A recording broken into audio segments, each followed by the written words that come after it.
Assalamualaikum warahmatullahi wabarakatuh. Perkenalkan, nama saya Imelda Permatasari dengan NIM 21060260015. Di sini saya akan memaparkan materi tentang pengolahan data.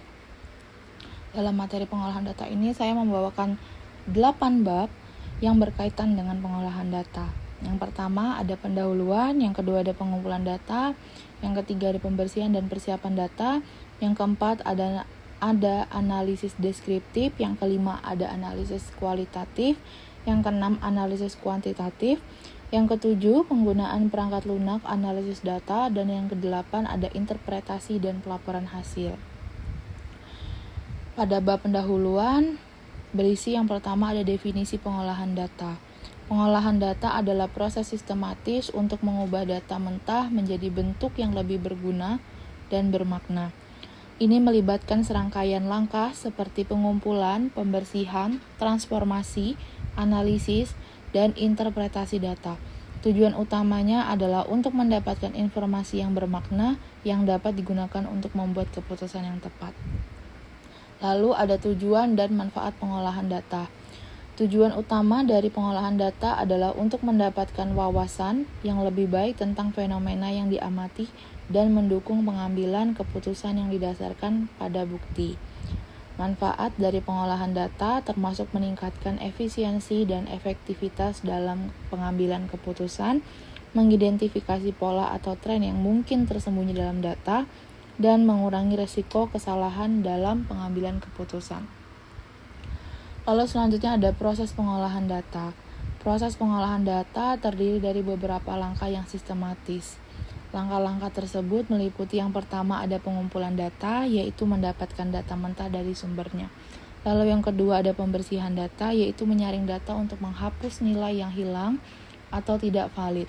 Lalu yang ketiga ada transformasi data, yaitu mengubah format atau struktur data jika diperlukan. Yang keempat ada analisis data, yaitu menggunakan teknik statistik atau matematika untuk mengidentifikasi pola, tren, atau hubungan dalam data. Lalu yang kelima ada interpretasi data, yaitu membuat kesimpulan atau rekomendasi berdasarkan hasil analisis. Selanjutnya ada jenis-jenis data. Ada beberapa jenis data yang digunakan dalam pengolahan data. Yang pertama ada data kategorikal. Data yang terdiri dari kategori atau kelompok yang tidak memiliki nilai numerik yang melekat, seperti jenis kelamin atau status perkawinan. Lalu yang kedua ada data numerik. Data yang terdiri dari nilai numerik, seperti data interval atau data rasio. Lalu yang ketiga ada data time series, yaitu data yang terdiri dari pengamatan yang diambil dari waktu ke waktu, seperti harga saham harian atau suhu harian. Lalu yang keempat ada data cross-sectional, yaitu data yang terdiri dari pengamatan yang diambil pada satu titik waktu tertentu, seperti survei demografi pada satu waktu tertentu. Lalu yang kelima ada data kualitatif, yaitu data yang berupa deskripsi atau narasi, yang seringkali diperoleh melalui wawancara atau observasi. Lalu yang keenam ada data kuantitatif, data yang berupa angka atau nilai numerik seringkali diperoleh melalui survei atau eksperimen. Lalu pada bab kedua ada pengumpulan data. Itu yang pertama metode pengumpulan data, ada 4, yaitu survei, wawancara, observasi, dan studi dokumentasi. Yang pertama survei, yaitu metode survei melibatkan pengumpulan data melalui kuesioner atau wawancara yang diberikan kepada responden.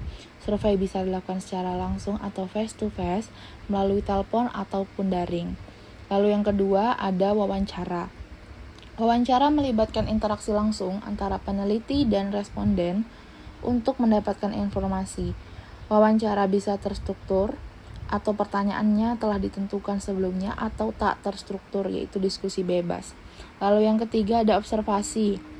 Metode observasi melibatkan pengamatan langsung terhadap perilaku atau fenomena yang diamati tanpa intervensi langsung dari peneliti. Lalu yang keempat ada studi dokumentasi, yaitu metode studi dokumentasi melibatkan pengumpulan data dari dokumen atau sumber tertulis lainnya, seperti laporan, arsip, atau catatan. Lalu selanjutnya ada teknik sampling, Yaitu yang pertama ada simple random sampling, yaitu memilih sampel secara acak dari populasi dengan setiap anggota populasi memiliki peluang yang sama untuk dipilih. Yang kedua ada stratified sampling, yaitu memilih sampel dari setiap stratum atau subpopulasi yang telah ditentukan sebelumnya, dengan tujuan memastikan representasi yang seimbang dari setiap stratum. Lalu yang ketiga ada cluster sampling, yaitu memilih kelompok-kelompok atau klaster secara acak dari populasi, lalu mengambil sampel dari masing-masing klaster yang dipilih. Yang keempat ada systematic sampling, yaitu memilih sampel dengan interval yang tetap dari populasi yang telah diurutkan sebelumnya. Yang kelima ada purposive sampling, yaitu memilih sampel berdasarkan kriteria tertentu yang ditetapkan sebelumnya oleh peneliti. Yang keenam ada convenience sampling, yaitu memilih sampel yang paling mudah diakses atau tersedia tanpa memperhatikan struktur populasi. Selanjutnya ada pengembangan instrumen pengumpulan data.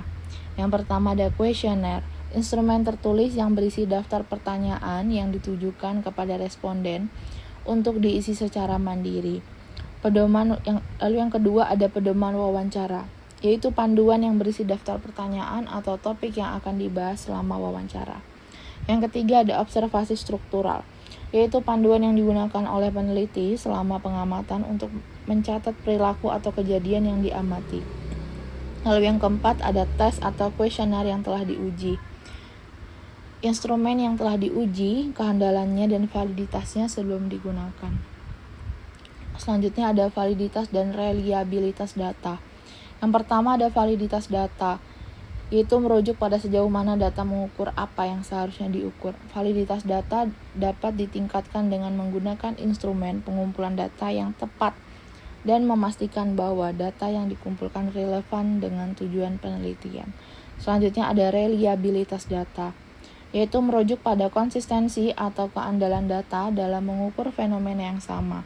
Reliabilitas dapat ditingkatkan dengan menggunakan instrumen yang konsisten, mengulang pengukuran, dan memastikan konsistensi antara pengamat atau pengumpul data.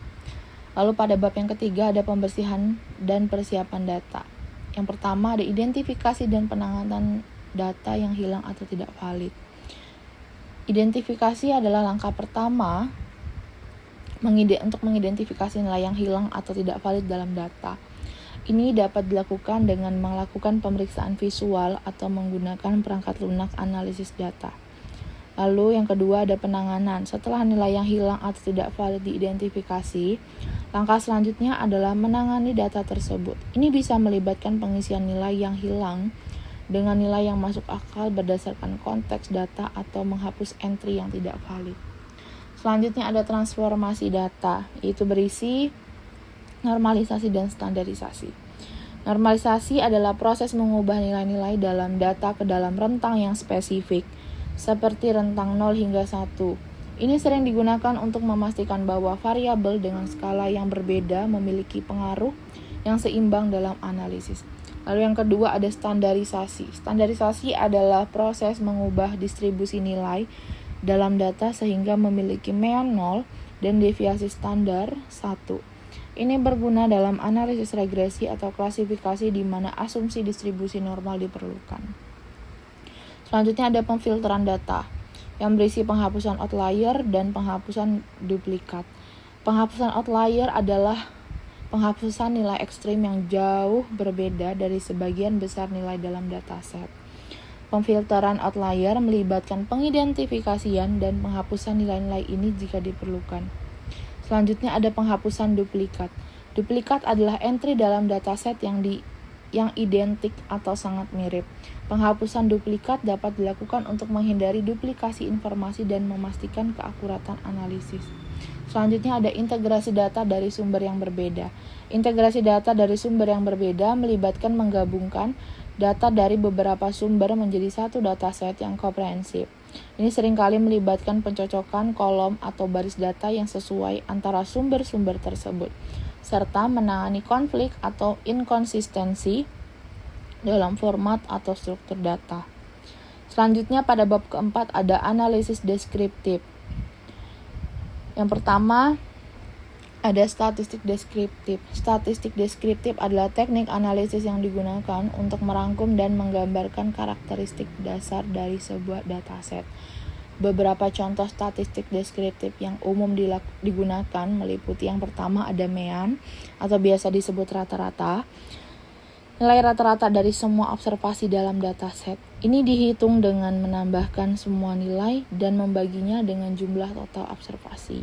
Lalu yang kedua ada median, yaitu nilai tengah dari semua observasi dalam dataset ketika diurutkan dari terkecil hingga terbesar. Jika jumlah observasi ganjil, median adalah nilai tengah. Namun jika jumlah observasi genap, median adalah rata-rata dari dua nilai tengah. Selanjutnya ada modus, yaitu nilai yang paling sering muncul dalam dataset. Dan yang terakhir ada deviasi standar, yaitu ukuran sebaran data yang mengukur seberapa jauh titik data tersebar dari nilai-nilai rata-rata. Semakin besar deviasi standar, maka semakin besar variasi dalam data. Selanjutnya ada grafik dan visualisasi data. Grafik dan visualisasi data adalah alat yang digunakan untuk mewakili data secara visual, membuat pola atau tren dalam data lebih mudah dipahami. Adapun beberapa contoh grafik dan visualisasi data yang umum digunakan, meliputi yang pertama ada histogram, grafik yang menunjukkan distribusi frekuensi dari variabel numerik. Histogram terdiri dari serangkaian batang vertikal yang mewakili rentang nilai dan tinggi batang yang menunjukkan frekuensi kemunculan nilai-nilai tersebut. Lalu yang kedua ada diagram batang atau bar chart. Grafik yang menampilkan data kategorikal menggunakan batang-batang vertikal atau horizontal. Panjang atau tinggi batang menunjukkan frekuensi atau proporsi masing-masing kategori. Lalu yang ketiga ada diagram lingkaran atau pie chart, yaitu grafik lingkaran yang membagi data menjadi bagian-bagian proporsional. Setiap bagian direpresentasikan oleh potongan lingkaran yang ukurannya sesuai dengan proporsi atau presentasi masing-masing bagian. Lalu yang keempat ada diagram garis atau line chart. Grafik yang menunjukkan perubahan nilai suatu variabel seiring waktu atau kondisi lainnya. Garis yang menghubungkan titik-titik data menunjukkan tren atau pola dalam data sepanjang periode waktu yang dianalisis. Lalu pada bab kelima ada analisis kualitatif. Yang pertama ada pendekatan dan metode analisis kualitatif. Analisis kualitatif adalah pendekatan untuk menganalisis data yang bersifat deskriptif atau naratif yang tidak dapat diukur secara numerik. Pendekatan ini bertujuan untuk memahami konteks, makna, dan pengalaman di balik data, bukan sekadar mengukur frekuensi atau hubungan antar variabel. Metode analisis kualitatif dapat bervariasi tetapi umumnya melibatkan proses pemilihan, pengkodean, dan interpretasi data secara mendalam. Selanjutnya ada pengkodean data. Pengkodean data adalah langkah awal dalam analisis kualitatif, di mana peneliti mengidentifikasi tema, pola, atau kategori yang muncul dalam data. Ini melibatkan membaca dan memeriksa data secara sistematis, lalu menandai atau mengelompokkan segmen-segmen data yang relevan dengan tema atau kategori tertentu. Selanjutnya ada analisis tema atau pola. Analisis tema atau pola melibatkan identifikasi dan pemahaman tema atau pola yang muncul dalam data. Ini melibatkan pencarian kesamaan atau perbedaan dalam respon atau pengalaman partisipan dan mengorganisir data berdasarkan tema atau pola yang diidentifikasi. Proses ini membantu dalam mengembangkan pemahaman yang lebih mendalam tentang fenomena yang diamati. Lalu selanjutnya ada interpretasi data kualitatif. Interpretasi data kualitatif melibatkan pemberian makna atau pemahaman yang lebih dalam terhadap temuan analisis. Ini melibatkan refleksi terhadap temuan, pengaitan kembali temuan dengan literatur atau teori yang relevan, dan membuat kesimpulan yang didukung oleh data. Interpretasi data kualitatif seringkali bersifat subjektif dan kontekstual, dan memerlukan keahlian dan sensitivitas peneliti untuk memahami konteks yang lebih luas. Selanjutnya ada analisis kualitatif. Yang pertama, pada bagian pertama akan dibahas tentang pendekatan dan metode analisis kuantitatif. Analisis kuantitatif adalah pendekatan untuk menganalisis data yang menggunakan angka atau nilai numerik. Pendekatan ini bertujuan untuk mengukur hubungan antara variabel, memprediksi fenomena, atau mengidentifikasi pola dalam data. Metode analisis kuantitatif mencakup berbagai teknik statistik yang digunakan untuk menguji hipotesis, mengeksplorasi hubungan antar variabel, atau membuat prediksi berdasarkan data. Lalu pada bagian sebelahnya, tentang analisis regresi. Analisis regresi adalah teknik statistik yang digunakan untuk memahami hubungan antara satu atau lebih variabel independen atau prediktor dan satu variabel dependen atau hasil. Regresi linear sederhana mengukur hubungan antara satu variabel independen dan satu variabel dependen. Sementara regresi linear berganda mengukur hubungan antara dua atau lebih variabel independen dan satu variabel dependen. Selanjutnya ada analisis klaster dan analisis faktor. Yang pertama dibahas adalah analisis klaster. Analisis klaster adalah teknik statistik yang digunakan untuk mengelompokkan observasi atau individu ke dalam kelompok-kelompok yang serupa berdasarkan atribut yang diukur. Tujuannya adalah untuk mengidentifikasi pola atau struktur dalam data dan mengelompokkan unit-unit data yang memiliki karakteristik yang sempurna. Selanjutnya ada analisis faktor. Analisis faktor adalah teknik statistik yang digunakan untuk mengidentifikasi pola atau struktur kompleks dalam dataset yang besar. Ini melibatkan mengurangi dimensi data dengan mengidentifikasi variabel laten atau faktor yang mendasari variasi dalam dataset. Analisis faktor membantu dalam memahami hubungan kompleks antara variabel-variabel yang diamati. Lalu, yang ketujuh ada penggunaan perangkat lunak dalam analisis data. Excel untuk analisis data. Excel adalah salah satu perangkat lunak spreadsheet yang paling umum digunakan dan menyediakan berbagai fitur untuk analisis data. Dengan Excel, pengguna dapat melakukan berbagai tugas analisis, termasuk yang pertama ada penggunaan fungsi statistik bawaan, seperti average, median, dan lain-lain. Lalu yang kedua, untuk menganalisis data deskriptif.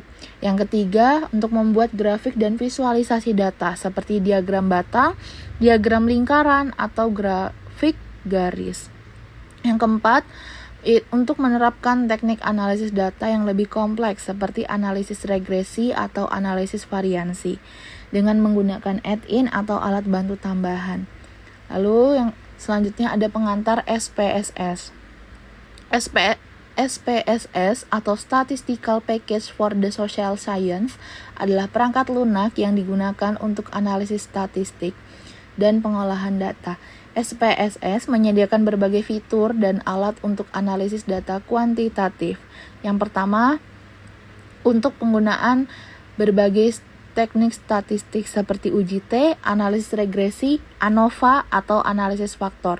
Lalu yang kedua, berkemampuan untuk membuat dan mengelola dataset, serta mengimpor data dari berbagai sumber.